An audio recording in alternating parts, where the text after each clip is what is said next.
All right, so today we're going to start chapter 22, which is talking about uh, the United States becoming a world power.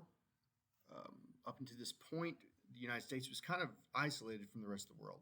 Ever since they had been formed, they won the revolution against Britain, and then they had pretty much kind of kept to themselves. They had some issues with France and England, but at this time, Europe was really going through some major changes, some real problems.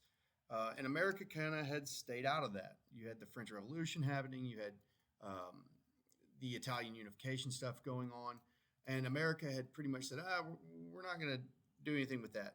Also, they kind of had their own problems going on, right? It's during this time that you have the Civil War and Reconstruction. So we're going to talk about now what is going to happen. What's going to happen with the United States um, over the next couple decades, really. For the most part, they had during the last half of the 1800s, the United States kind of figures out like, hey, we need to kind of get control of the territory in overseas places also. And you end up with ending the American policy of isolationism, Hawaii becoming a state, and the United States trying to start trade with China and Japan, okay, which is very, very crucial. So I want you to think about something. I want you to imagine that you're Hawaiian. You are living on the island of Maui, all right, which is obviously one of the Hawaiian Islands in the year 1890.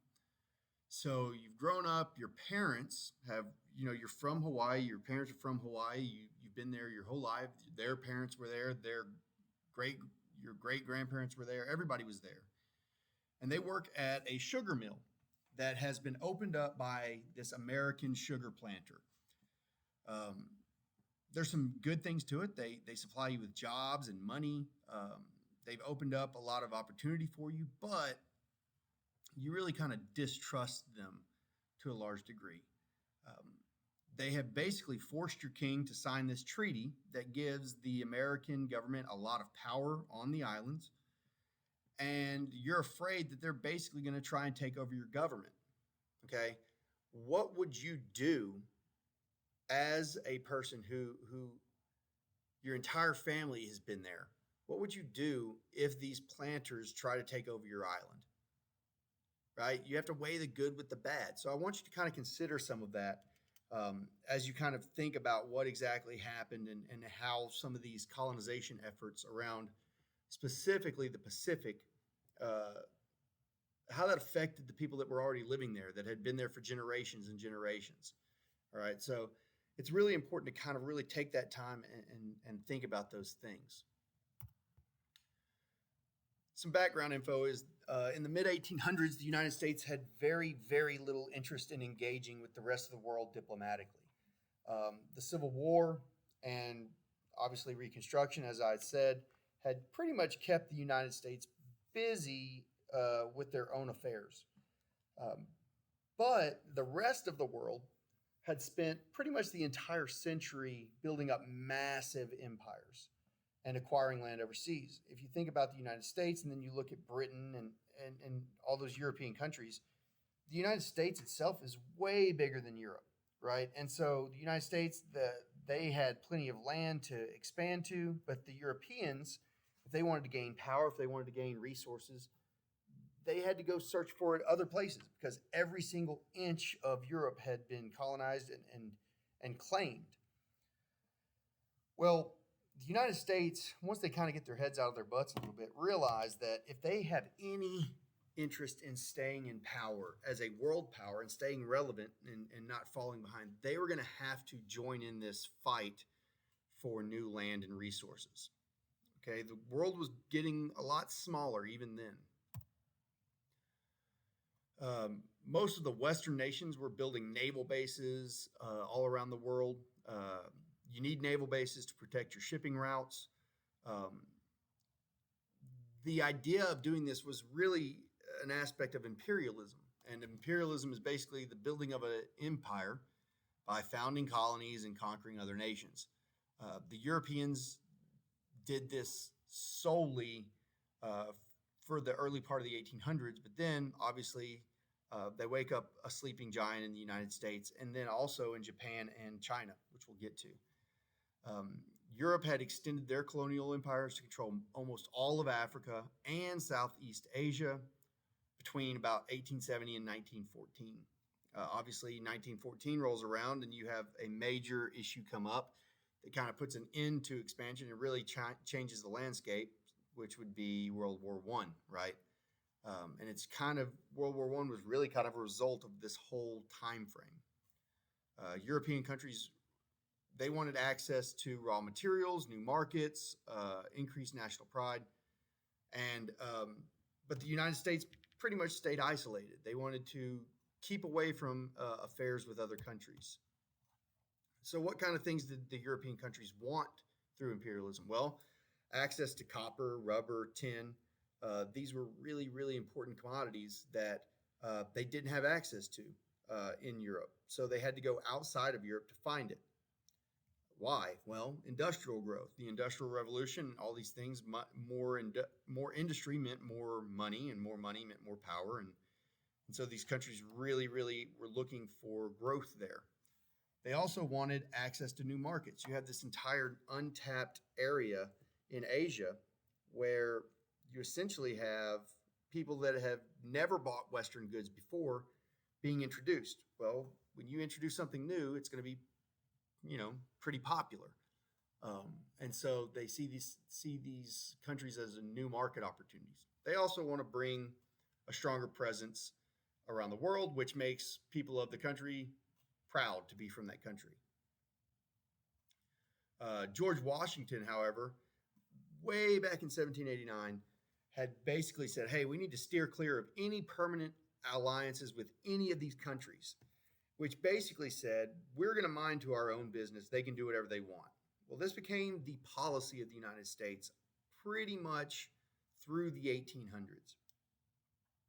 We're going to do our own thing. We're not worried about anybody else.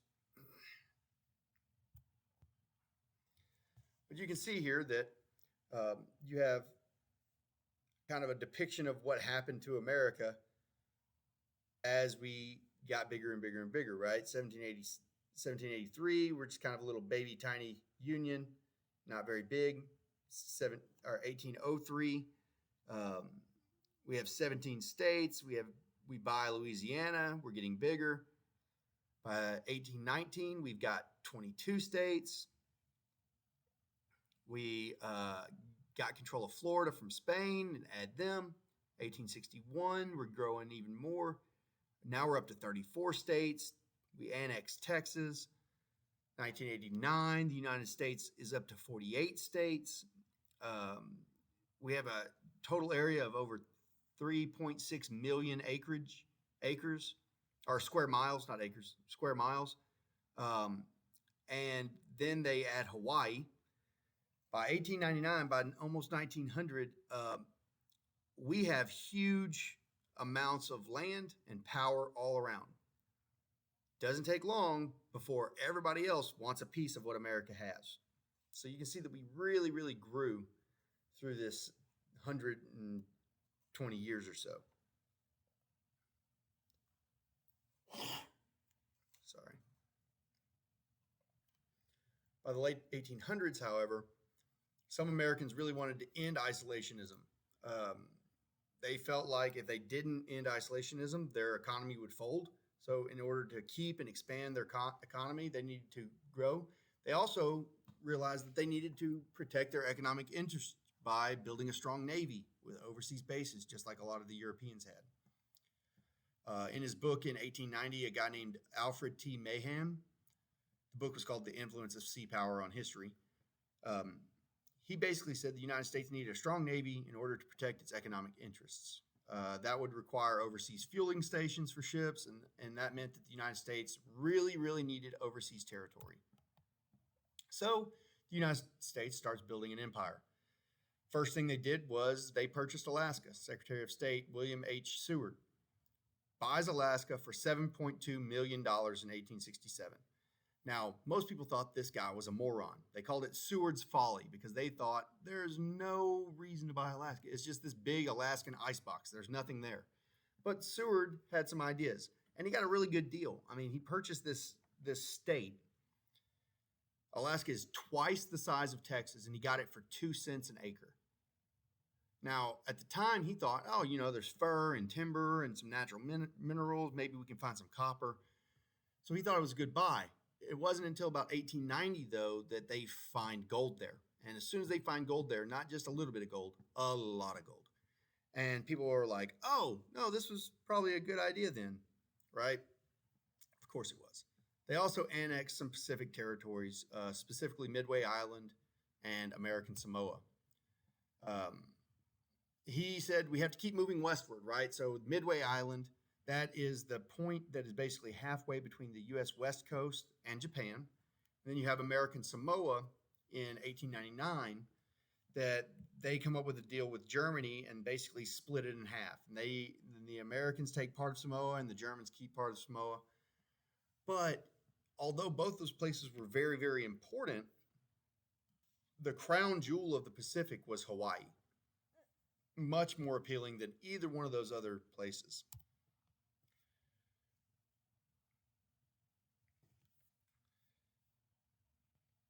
Europeans first get to Hawaii in about 1778, so it dated back quite a while. It doesn't take long before Hawaii becomes a major trading post and whaling post where people would set out and go whaling from. And in the early 1800s, American missionaries show up and do what, American missionaries do best, try and convert people to Christianity. Well, they realized pretty quick, like, this place is paradise. It's really nice. And the opening of these missionaries allowed business people to kind of work their way in. And so it doesn't take long before Americans start opening up sugar plantations. And a lot of those people become very rich on the backs of these sugar plantations and workers that they're paying very little in the Hawaiians. By the 1840s, America owns almost all shops and shipyards in the entire chain of islands. They own everything, which is not good for the Hawaiians. And sugar becomes the leading export. So Americans came in, opened up plantations, and then basically took complete advantage of the Hawaiian islands. They became rich, the Hawaiians did not. Then, in 1875, the United States signs a treaty with Hawaii that basically says we're going to allow Hawaii to ship sugar to the United States tax-free. Well, obviously, this allows even more profit to be made by the sugar planters, but that profit does not get passed to the Hawaiians. But it's not enough for the Americans. The Americans then go and force the Hawaiian king to sign a new constitution, which basically says, hey, I know it's your country and you're the king, but we get to make laws here now. And the king signed it, which is kind of crazy. But if you think about it, the nickname for this constitution that was signed was called the Bayonet Constitution. If you know what a bayonet is, that's the pointy end of that you put at the end of the rifle. You stab people with. It was called the Bayonet Constitution because they basically forced this guy to sign it at gunpoint. So if you don't sign it, we're going to kill you. And then the next guy will sign it. So obviously the king said, well, at least I'm still king, right? And then he died. And then this other guy, or this other woman, Liliuokalani, became queen, and she proposes a new constitution. Well, obviously that pisses the Americans off, and they actually lead a revolt against the Hawaiian queen, and then set up their own government. And guess who they supported? That's right, the United States. Surprise, surprise. Well, it doesn't take long after that Congress decides, oh, well, we're going to just, annex the Hawaiian Islands. Now, annex means that they added them to the United States, which is mighty convenient that they just said, oh, yeah, we're going to take you now. Even though the government that is set up there that's allowing us to do this, isn't led by Hawaiians. We're just going to do it. And so they annex Hawaii in 1898, but there's so much controversy around it that they actually don't even become a state for another 60 years. Okay? Because, it didn't sit well with people. They couldn't get enough actual ground support to kind of get it added. So, or the 50th state, not the 15th, the 50th state until 1959. But they actually annexed it in 1898. All right. The other thing, once we got Hawaii, once we got Midway, once we got American Samoa, mid-1800s, European powers have established ties with almost every East Asian country except Japan, because Japan is extremely isolated, and they had been for hundreds of years. So the United States wants to open Japan up before the rest of the Europeans arrive, so the president sends this guy, Commodore Matthew Perry, on a mission. He says, go tell them we want to be friends, and we want to set up trade. And the Japanese were like, no, get the heck out of here or we're going to kill you. So Matthew Perry goes home. President sends him back again. But this time, he sends him back with 7 more ships. He tells them, no, I think you need to explain to these people exactly how beneficial this relationship would be. Beneficial in that if you don't do it, we're going to kill you. And obviously that worked, and they sign a commercial treaty. Doesn't take long after the Americans show up and introduce them to new ways of life that the Japanese realize, like, oh, we're just going to keep getting stomped on by everybody that shows up with a boat if we don't do something ourselves. So they become an industrial power themselves. They have political leaders that saw the value of the industrial process, and then they go on to invade China in what's known as the Sino-Japanese War. This gains them territory in China, trading privileges in China.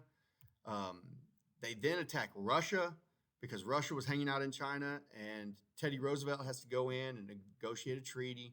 Japan ends up getting control of the entire Korean peninsula, a lot of other trading rights with Russia and other European countries. Well, once Europe sees what Japan's doing, they realize their piece of the pie is about to get cut out. So they start setting up spheres of influence where basically a foreign nation comes in and says, hey, this isn't our land, but we're going to set up exclusive trading rights to all the resources here. Like Germany, Great Britain, France, Japan, Russia, they all take over areas inside of China. Well, America gets worried. They're like, well, we're going to get cut out of China. So in 1899, John Hayes, who was Secretary of State, sends out a letter to the rest of the world. And he's like, hey, everybody, don't you think we should have an open door policy? Well, that's really easy to say coming from somebody who's been shut out. He says everybody should have access to China equally, right? Well, that's all well and good, except nobody has asked the Chinese. And that ends up leading to what's known as the Boxer Rebellion. The Boxers were a bunch of Chinese nationalists. They were kind of mad that all these countries were coming in and just taking over. So they led a rebellion and took over the capital, Beijing, and where all of these countries had set up, their own little shops. And they laid siege to the capital and killed over 200 people. It lasted for 2 months. And the United States and all these other countries go, okay, well, we've had enough of that. They go in and they just wipe these dudes out.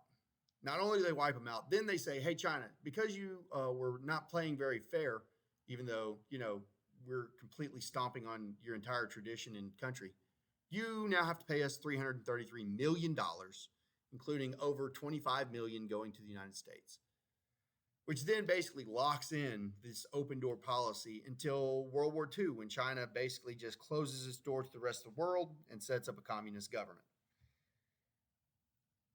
So fun times for China. All right, so that is section 1 of chapter 22.